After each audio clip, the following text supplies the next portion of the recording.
bonne nouvelle, mais le Seigneur voulait parler durement avec son peuple, voulait parler de repentance à son peuple et utilisait le prophète.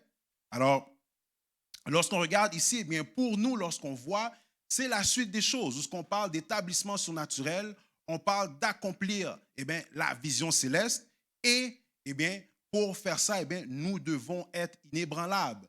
Nous devons être inébranlables. Parce que lorsque on vient pour faire ce que le Seigneur nous demande, lorsque le Seigneur nous établit, il y a des forces qui vont faire force avec nous. Il y a des gens, pas des gens, mais des forces qui vont nous donner du fil à retordre, qui vont essayer de nous ébranler.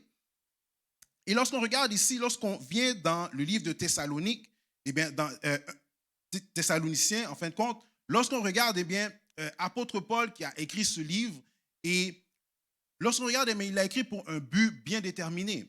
Un but bien déterminé où ce que, dans ses voyages missionnaires, où ce qu'il avait été à la ville de Thessalonique, avec beaucoup de ses compagnons, dont Timothée et une couple d'autres personnes. Et on voit que lorsqu'il écrit ces lettres, il a des raisons bien particulières pour lesquelles il écrit ces lettres. Et je vais vous en nommer quelques-unes. Alors, une des raisons, c'est pour encourager l'Église. Alors, c'était une Église qui persévérait et qui avait besoin d'encouragement. Et c'est une des raisons pour laquelle il écrivait ces lettres, pour répondre aux fausses allégations. Pourquoi? Eh bien, parce que dans le temps que apôtre Paul œuvrait, il y avait des gens qui disaient que c'était une fausse doctrine, que ce n'était pas le vrai évangile, que c'était faux. Alors, il répondait aux allégations. Il écrivait ça aussi pour réconforter le troupeau persécuté. Alors, à travers le temps, ce troupeau, cette église, qui voulait faire la route de l'évangile de Jésus-Christ, était persécuté. Et il voulait, à ce moment-là, réconforter le troupeau. Un peu comme nous, lorsqu'on regarde ces 5 ans que l'on vit, que l'on a vécu jusqu'ici, ce n'est pas 5 ans de relaxage, ce n'est pas 5 ans de seulement de sourire, mais c'est 5 ans où on a dû être réconforté à un moment ou un autre. C'est 5 ans où le Seigneur a dû passer à travers certaines batailles avec nous.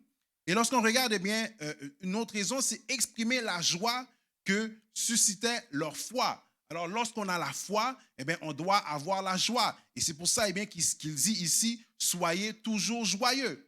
Et il y a plusieurs raisons. Et une des raisons que je regarde vraiment, c'est exhorter les croyants à s'attacher aux fondements de la vie chrétienne. Alors, le texte qu'on a lu ici, c'est « Soyez toujours joyeux, priez sans cesse ». Le théologien John MacArthur dit que c'est un texte qui parle des fondements chrétiens. Alors, ce texte qui parle des fondements chrétiens et que j'intitule « Soyez inébranlables ». Pourquoi? Parce que lorsqu'on fait la route avec le Seigneur, lorsqu'on veut avancer avec le Seigneur, Satan, le diable, utilise toutes sortes de choses pour nous ébranler. Et lorsque nous sommes ébranlés, on n'est pas joyeux. On ne peut pas prier. On ne peut pas rendre grâce à Dieu. On est toujours, la mine basse. On oublie les psaumes. On oublie des chants. On ne peut pas prier. À ce moment-là, lorsque on est ébranlé, c'est difficile pour nous, de vraiment rester grounded, comme on dit en anglais, c'est de rester dans la fondation. Et c'est pour ça, dans le psaume 11, le psalmiste dit, lorsque les fondements sont renversés, le juste, que ferait-il? Et c'est ça que l'on voit dans le monde que l'on vit présentement, où les fondements sont renversés. Les fondements sont chamboulés.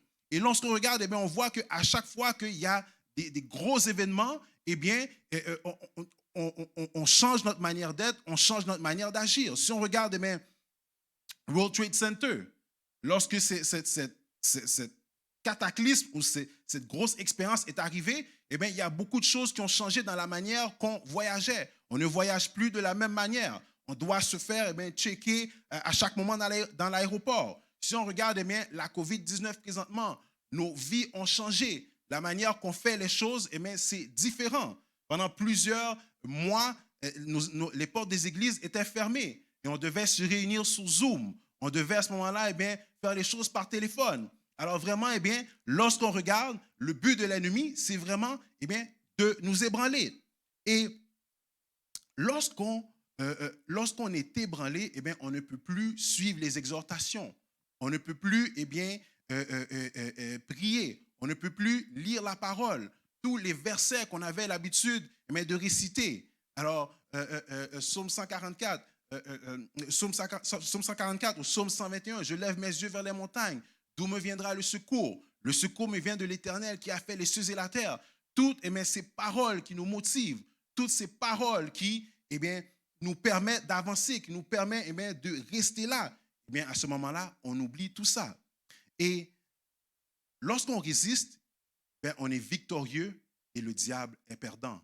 Lorsque, eh bien, on est avec le Seigneur Jésus, eh bien, on a la victoire. Lorsqu'on est avec le Seigneur Jésus, eh bien, on sait à ce moment-là, eh bien, que eh bien, nous sommes victorieux, nous avons la victoire, nous savons que eh bien, nous combattons, mais la victoire est déjà dans la poche. Nous combattons et nous avons déjà gagné. Nous sommes déjà eh bien, victorieux. C'est tout simplement ce qu'il reste à faire, eh bien, c'est de se présenter pour le combat, c'est de se présenter pour la bataille, c'est d'aller, eh bien, d'être là. Et le Seigneur, eh bien, combattra pour nous. Le Seigneur combattra pour vous et vous gardez le silence. Alors, c'est vraiment important pour nous, eh bien, de toujours se rappeler ça, de se rappeler de ça. Et lorsqu'on regarde, eh bien, un point très important que l'on va voir ensemble, c'est que le diable et ses agents, ce qu'il veut, eh bien, c'est nous convaincre de pécher contre Dieu. Et comment on pêche contre Dieu? Mais c'est en ayant le doute. C'est en ayant le doute, c'est en doutant qu'on est sur la bonne route. C'est en doutant qu'on est sur la bonne voie.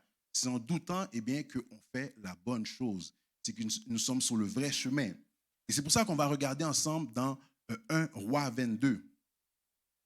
Pour ceux qui me connaissent bien, lorsque je suis avec vous, j'aime ça qu'on sort notre Bible et qu'on regarde ensemble. Amen? Amen. Alors, on va lire ensemble dans 1 Roi 22.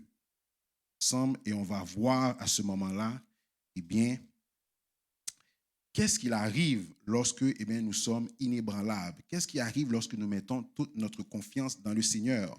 Qu'est-ce qu'il arrive lorsque eh bien, on essaye de nous ébranler? 1 Roi 22. Alors, lorsqu'on regarde eh bien, dans 1 Roi, eh bien, c'est un livre que j'adore lire. Pourquoi? Eh bien, parce qu'on parle des rois. Et puis, à chaque moment, on regarde, eh bien, on voit qu'il y a plusieurs rois qui faisaient des choses mauvaises devant le Seigneur, qui incitaient eh bien, le peuple à pécher contre Dieu. Et on regarde ici, eh bien, on voit que dans 1 Roi 22, on parle de Akab. Et le roi Akab, eh bien, c'est un roi qui a fait beaucoup de choses abominables. C'est un roi, eh bien, lorsqu'on regarde, eh bien, c'est que Élie, eh bien, le prophète Élie était vraiment contre lui. Le prophète Élie était campé devant lui en tant que serviteur de l'Éternel, alors que eh bien, Akab faisait des choses abominables. Et lorsqu'on regarde, eh bien, pour vous donner juste un petit récapitulatif, dans 1 Roi 21, eh bien, c'est où ce que eh bien, Akab fait assassiner Naboth pour prendre sa vigne. Et à ce moment-là, eh bien, le Seigneur prononce des paroles contre Akab qui finit par se repentir.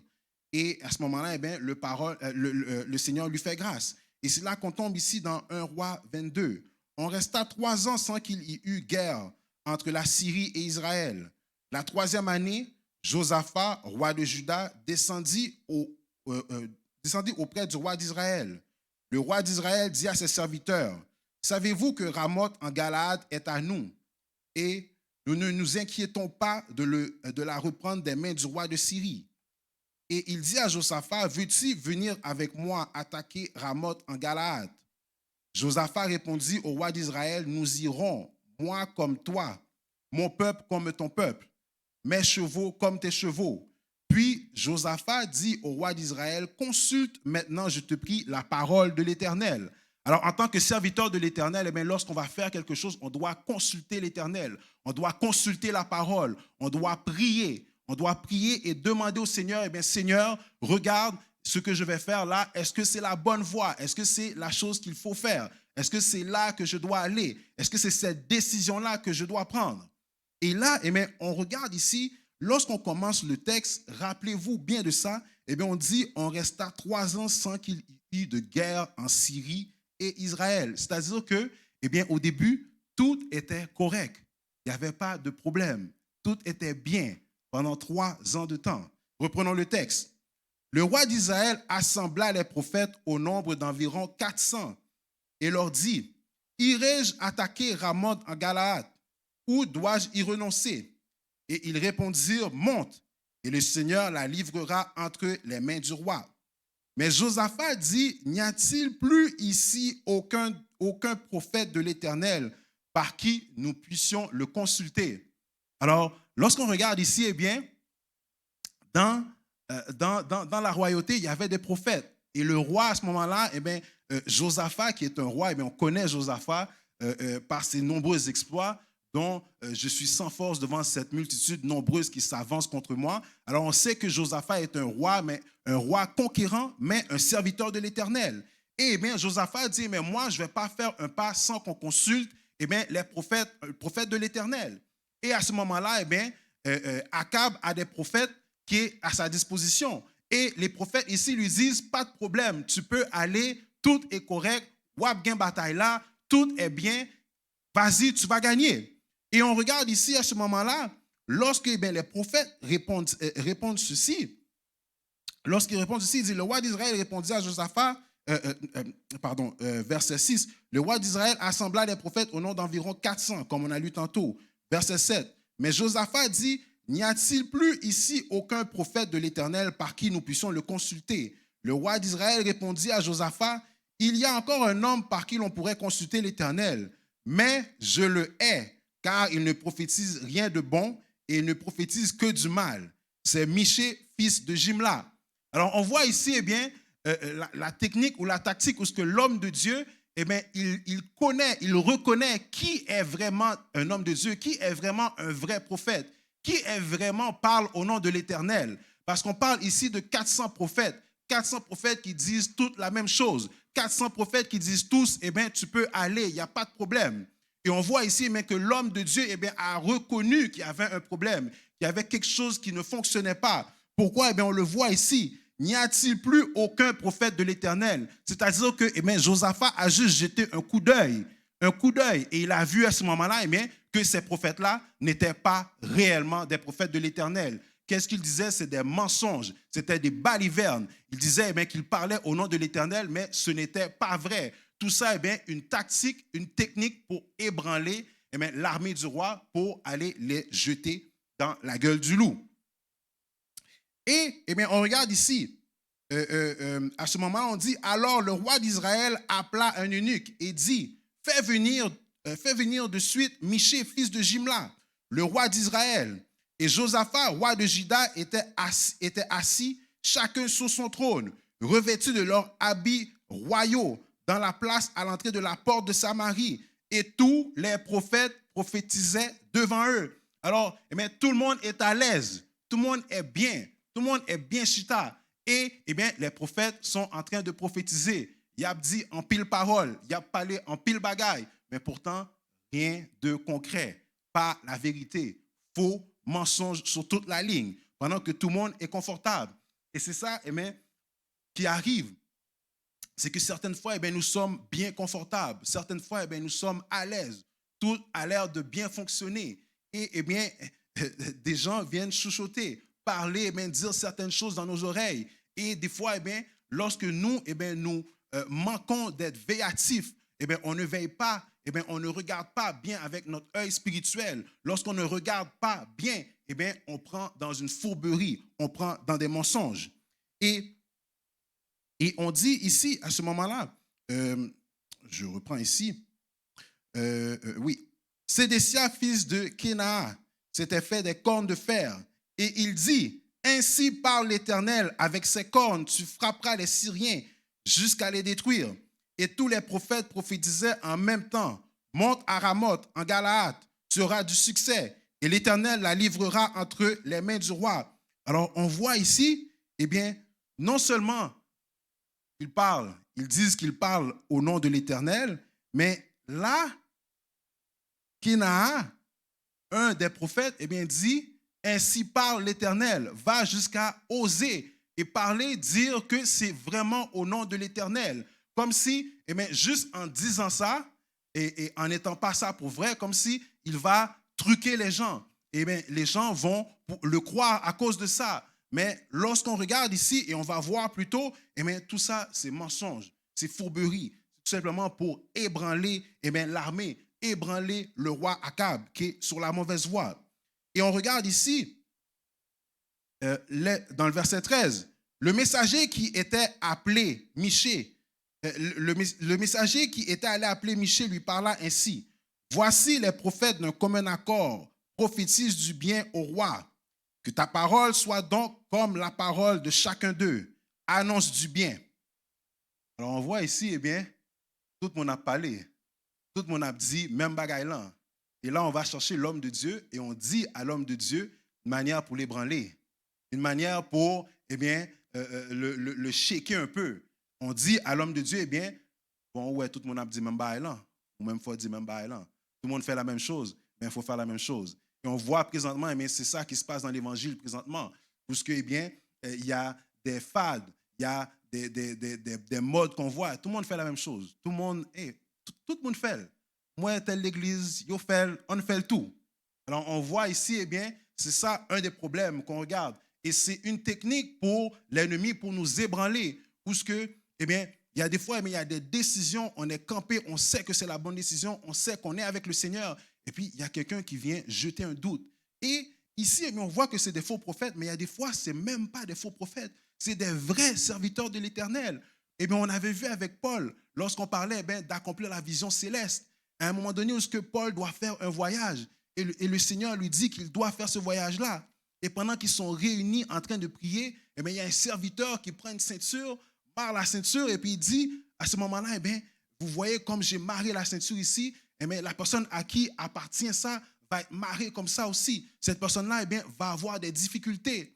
Et on voit ici, mais ça, c'est une technique pour ébranler Paul, pour empêcher Paul, pour dire à Paul, quand ça arrive, l'ensemble est tordu, on quitte ça, le Seigneur n'a pas demandé tout ça, ce n'est pas vraiment ça qu'on est obligé de faire. Alors on voit ici qu'il y a des techniques pour ébranler le chrétien, pour ébranler celui qui a vraiment la foi, celui qui croit vraiment que ce qu'il fait, ce qu'il va faire, c'est ce que le Seigneur lui a demandé de faire, c'est ce que le Seigneur lui a dit de faire, c'est ce que le Seigneur l'a envoyé pour faire cette chose-là. Et c'est ça qu'on voit ici. Et c'est pour ça qu'on parle d'inébranlable. C'est pour ça que le Seigneur, à travers cette année, où ce qu'on parle d'établissement surnaturel, où ce qu'on parle d'accomplir la vision céleste, mais le Seigneur nous rappelle qu'on doit être inébranlable. Pourquoi? Parce qu'il y a plusieurs manières qu'on peut être ébranlé, qu'on peut dire, on va laisser ça, on va laisser tomber les choses. Revenons à la lecture. Alors, Michée répondit, l'Éternel est vivant.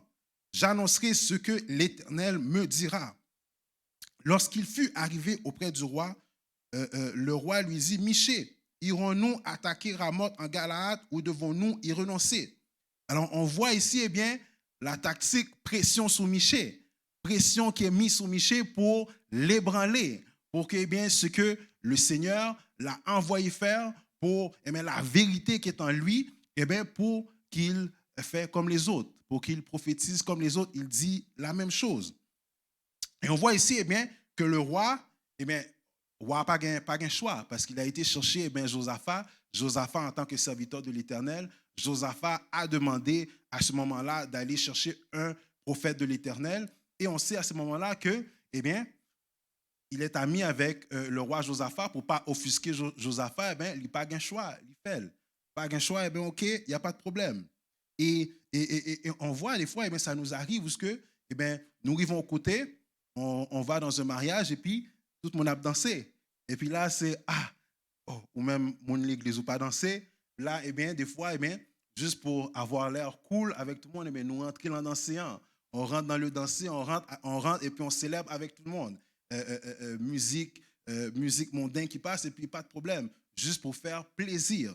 Et c'est ça qu'on demande à l'homme de Dieu. On demande à l'homme de Dieu de compromettre l'évangile qui est en lui. On demande à l'homme de Dieu de compromettre la vérité que le Seigneur a placée en lui.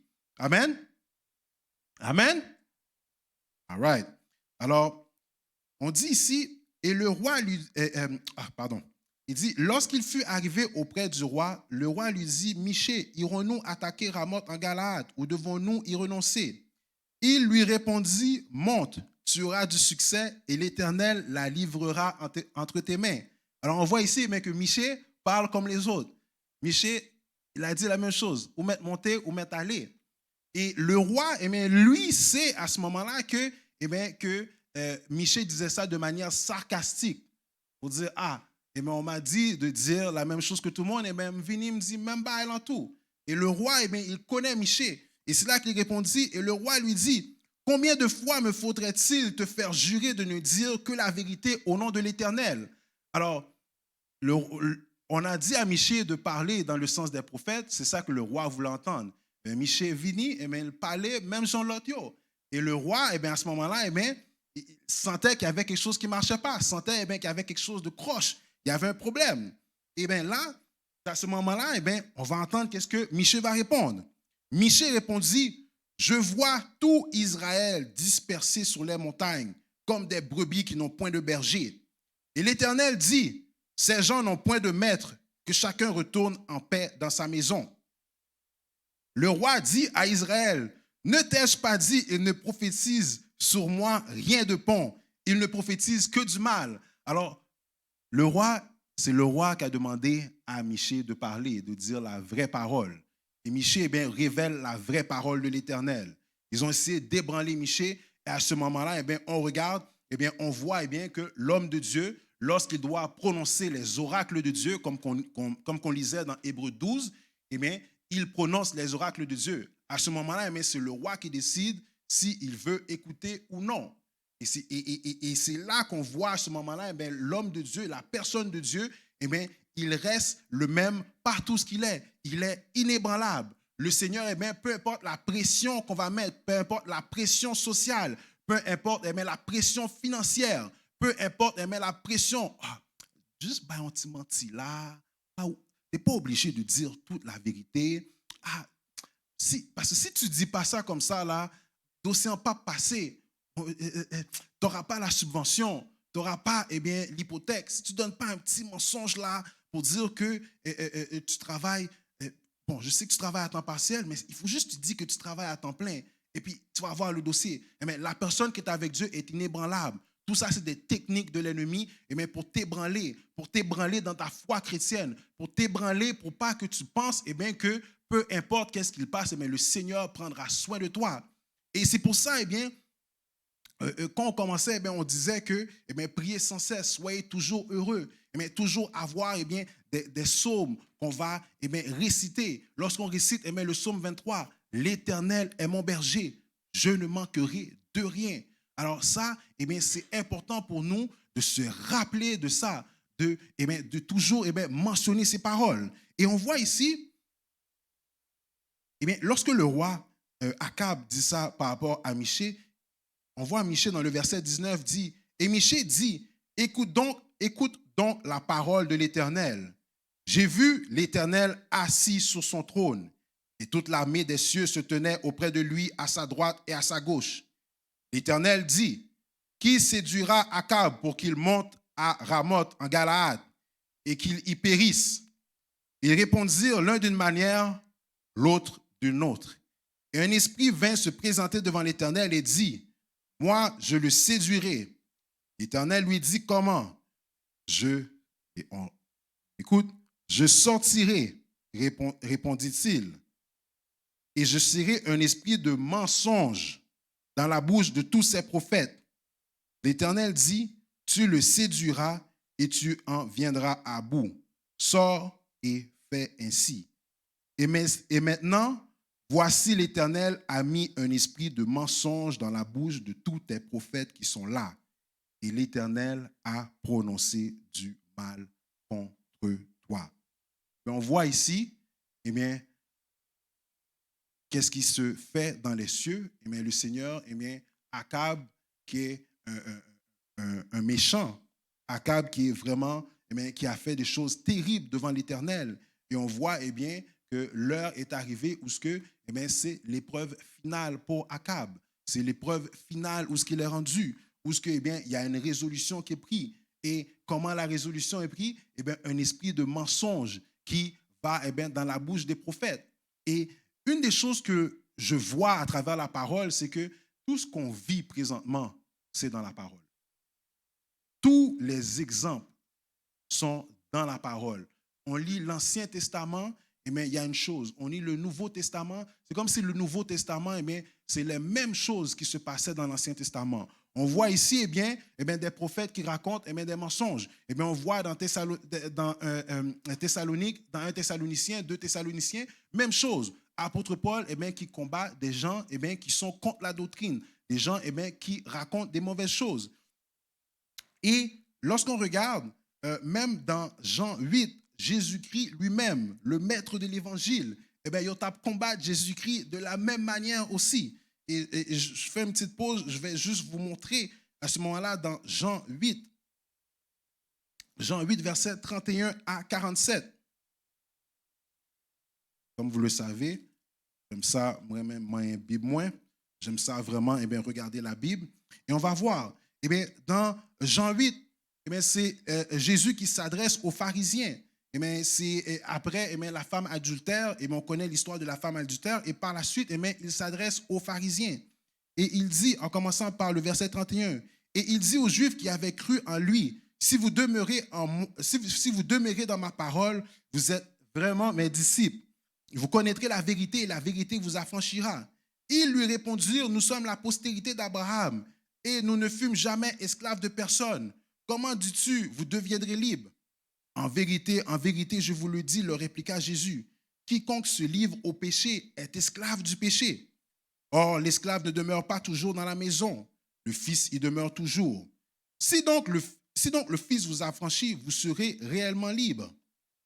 Il dit ici, je sais que vous êtes la postérité d'Abraham, mais vous cherchez à me faire mourir parce que ma parole ne pénètre pas en vous.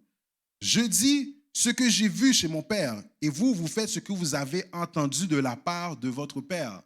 Alors, mettre l'évangile là, Jésus en personne leur dit, eh bien, que eux, ils disent qu'ils sont d'Abraham et finalement, eh bien, ils ne sont pas d'Abraham. Leur père n'est pas Abraham. Ils lui répondirent, notre père, c'est Abraham. Jésus leur dit, si vous étiez enfant d'Abraham, vous feriez les œuvres d'Abraham. Mais maintenant, vous cherchez à me faire mourir. Moi qui vous ai dit cela, je vous ai dit la vérité que j'ai entendue de Dieu. Cela, Abraham ne l'a point vu. Vous faites les œuvres de votre père. Ils lui dirent, nous ne sommes pas des enfants illégitimes. Nous avons un seul Père, Dieu. Jésus leur dit, si Dieu était votre Père, vous m'aimeriez, car c'est de Dieu que je suis sorti et que je viens. Je ne suis pas venu moi-même, mais c'est lui qui m'a envoyé. Pourquoi ne comprenez-vous pas mon langage? Parce que vous ne pouvez écouter ma parole. Vous avez pour père le diable et vous voulez accomplir les désirs de votre père. Il a été meurtrier dès le commencement. Il ne se tient pas dans la vérité parce qu'il n'y a pas de vérité en lui. Lorsqu'il profère le mensonge, il parle de son propre fond, car il est menteur et le père du mensonge. Et moi, parce que je dis la vérité, vous ne me croyez pas. Alors on voit, eh bien, mettre l'évangile là, Jésus-Christ en personne leur dit eh bien, qu'ils sont des fils du diable. Et pourtant, eh bien, c'est des gens qui connaissent la parole. Des gens eh bien, qui sont docteurs de la parole. C'est des gens eh bien, qui sont supposés être là pour guider le peuple. Et ça a fait, eh bien, ils emmènent le peuple eh bien, tout droit eh bien, dans le trou. Et on voit ici, eh bien, c'est ça un des problèmes qui arrive lorsqu'on nous demande d'être inébranlable. Pourquoi? Eh bien, il y a des gens eh bien, qui sont faux et à ce moment-là, les autres se battent avec la personne qui est vraie. Alors, ou même qui campaient vraiment dans l'évangile, dans la vérité. Et des fois même, ils vont te faire douter. Est-ce que ça m'a fait, c'est bon? Est-ce que, où est-ce que je suis, côté me camper, est-ce que le bon? Est-ce que eh bien, la ligne que je suis en train de suivre, est-ce que c'est bon? Pourquoi? Eh bien, parce que la vérité n'est pas en eux. Ils savent très bien qu'ils ne sont pas dans la vérité. Mais, eh bien, c'est ébranlé. Le diable les utilise pourquoi? Eh bien, pour nous ébranler. Et lorsqu'on revient dans l'histoire de Akab, eh bien, c'est la même chose. Un esprit de mensonge dans la bouche des prophètes. Pourquoi? Eh bien, pour ébranler les gens. Pour ébranler. Et on voit, eh bien, même là, eh bien, l'homme de Dieu, Josaphat, eh bien, galère Josaphat à prendre en pèlerin en tout. On dirait que Josaphat eh bien, va prendre dans la difficulté aussi. Et là, on voit, alors Sédécia, fils de Kenana, verset 24, s'étant approché, frappa Michée sur la joue et dit, par où l'Esprit de l'Éternel est sorti de moi pour te parler. Alors c'est ça, c'est ça qu'on disait. Eh bien, l'esprit du diable rentre dans la personne qui est faux et donne des tribulations, donne des persécutions à la personne qui est sur la vraie voie, à la personne qui essaie de faire vraiment le vrai chemin pour l'ébranler, pour l'empêcher d'accomplir la vision céleste, pour l'empêcher, pourquoi d'être établi de manière surnaturelle. On voit ici, c'est une guerre, c'est un duel qu'il y a, où on a Michée, qui est l'homme de Dieu, et puis on a à ce moment-là Kenana, qui dit non, c'est moi l'homme de Dieu. Je ne sais pas pour les jeunes qui sont là, s'il y en a qui regardent beaucoup de mimes, il y a un mime où il y a deux Spider-Man qui se pointent. Alors il y a deux Spider-Man, on essaie de voir qui est le vrai Spider-Man, qui est le vrai, qui est le réel, qui est le véritable. Et c'est ça qu'on vit présentement. Et on a besoin du Seigneur, on a besoin de rester, de prier sans cesse. On a besoin d'être toujours joyeux. On a besoin de ne pas mettre de côté les prophéties. Et lorsqu'on parle de prophétie, on parle non seulement de la parole, on parle de la parole, mais on parle aussi des prophéties. Et il faut à ce moment-là écouter les prophètes, il faut écouter les gens qui parlent. Et c'est pour ça qu'on disait, gardez-vous de ne pas écouter celui qui parle du haut des cieux, celui qui parle au nom de celui qui parle au haut des cieux, dans Hébreux 12. Mais c'est important pour nous de rester inébranlable. Ce qu'on croit, ce que le Seigneur a mis en nous, c'est la vérité. C'est là qu'on se dirige. Ne pas se laisser vaciller à gauche ou à droite. Et c'est quelque chose que j'aime dire. Je me rappelle en 2020, pendant la pandémie, j'avais beaucoup de temps. Et il y a une certaine église que on a commencé à écouter. Il y avait une semaine de réveil, puis il commençait à écouter. Et puis, l'enseignement était bien, c'est écouté. Et la semaine d'après, je pense, j'ai fait un songe où le Seigneur m'a révélé que cette église-là, ces serviteurs-là, je ne devais pas les écouter. Mais je n'aurais jamais pu savoir parce que tu écoutes l'enseignement est bon. Tu écoutes l'enseignement, ça sonne bien, c'est vraiment, ça semblait bon l'évangile. Mais le Seigneur me fait penser à ce moment-là, en songe, je me dis, de ne pas écouter ce serviteur-là. Et finalement, quelques semaines plus tard, j'étais avec ma femme, on sortait de quelque part, je pense qu'on sortait du notaire ou quelque chose, et quelqu'un a envoyé un live qui est en train de se faire. Comme nous, lorsqu'on envoie le live à plusieurs personnes. Et en écoutant l'évangile, c'est vraiment, et ceux qui me connaissent, j'aime vraiment l'évangile, l'évangile dur. Et j'ai écouté, le pasteur se dit, oh, papa, il y a encore ce type de l'évangile-là qui se prêche encore. Et finalement, je commençais à écouter et le Seigneur m'a révélé, ce serviteur-là, je peux l'écouter. Ce serviteur-là, c'est un vrai serviteur de l'Éternel. Mais j'aurais jamais pu savoir moi-même. Oui, il y a des choses que j'aurais pu analyser finement avec la parole, mais à l'œil nu comme ça, c'était impossible pour moi de savoir que la personne que j'écoutais n'était pas la personne à écouter. Et même, vous allez voir avec Josaphat, même en tant que serviteur de l'Éternel, il y a quelques mois ou années plus tard, vous commencez à écouter même monsieur. Le même monsieur, la même église. Je dis, je vais écouter, ça a l'air intéressant. On l'autre songe. Sinon, me dit, mais c'est une personne qui est dans l'assemblée, il dit, je vois que tu écoutes cette église-là, mais juste les choses fondamentales, ils ne sont même pas capables de faire. Ils ne sont même pas capables de réaliser les choses fondamentales. Alors, même là, un problème de couple, ils ne sont même pas capables de régler cette église-là.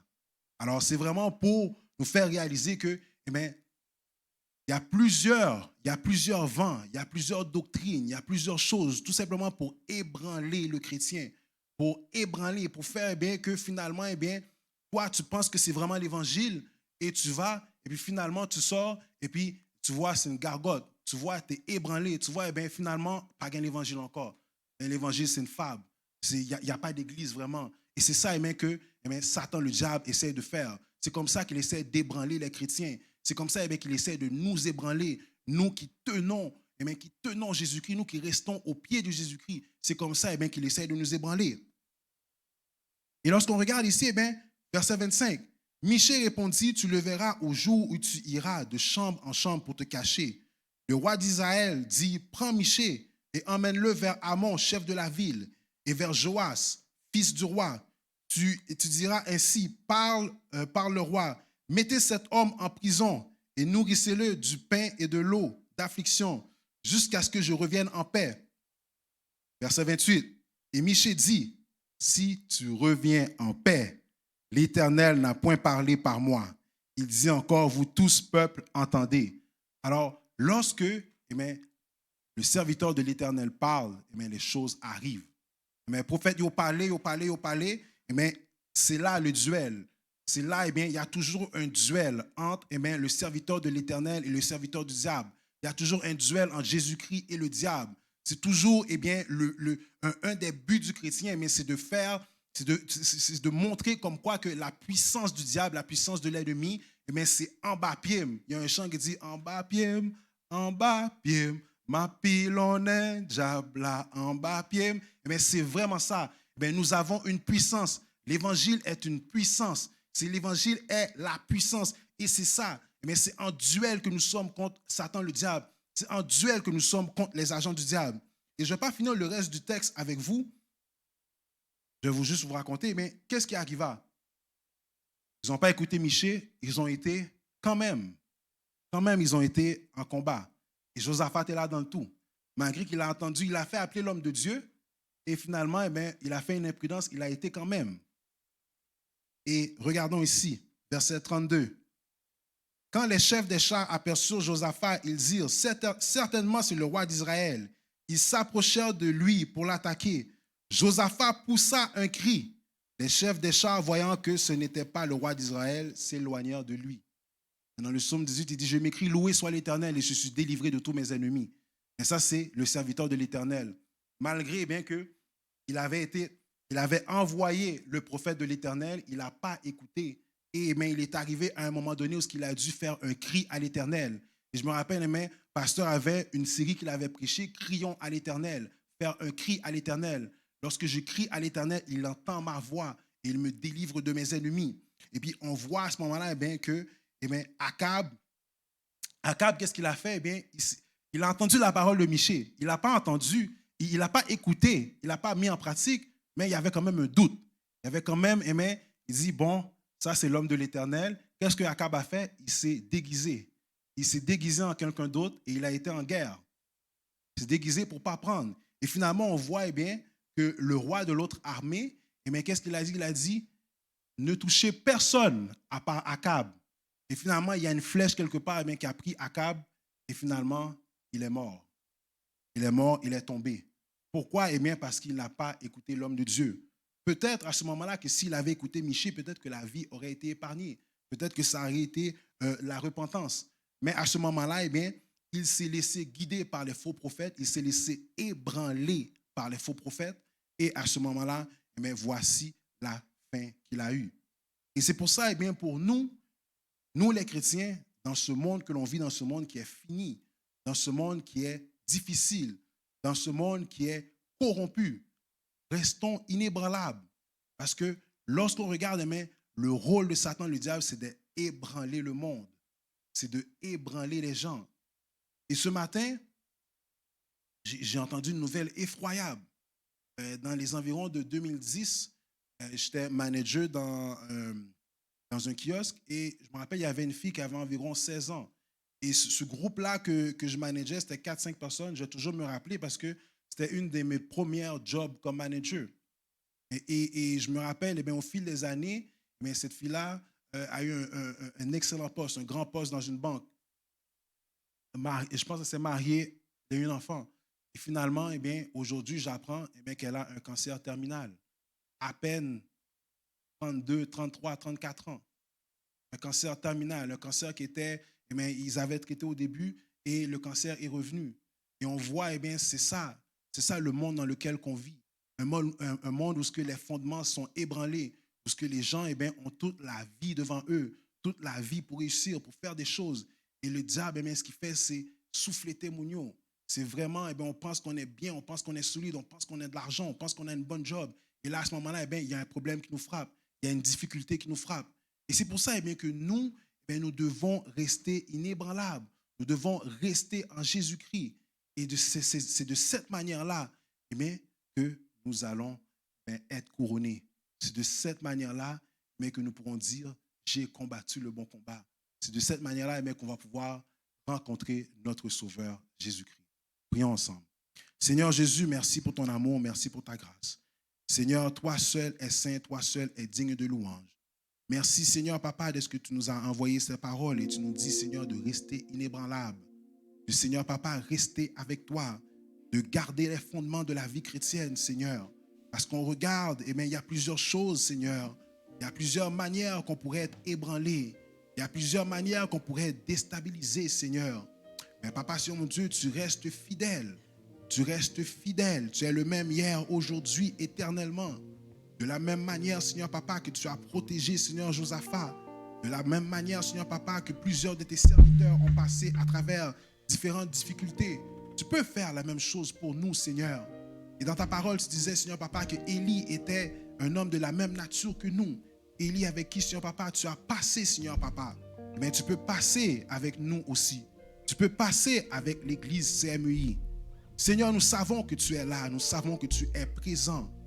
Et Seigneur Papa, nous te remercions pour ça. Nous te remercions parce que tu es le seul vrai Dieu. Nous te remercions parce que lorsque nous sommes cachés en toi, Seigneur, nous sommes inébranlables.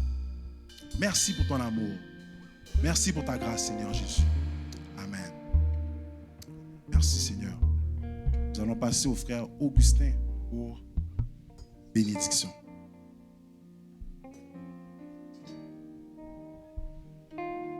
Levez-moi pour capable recevoir bénédiction.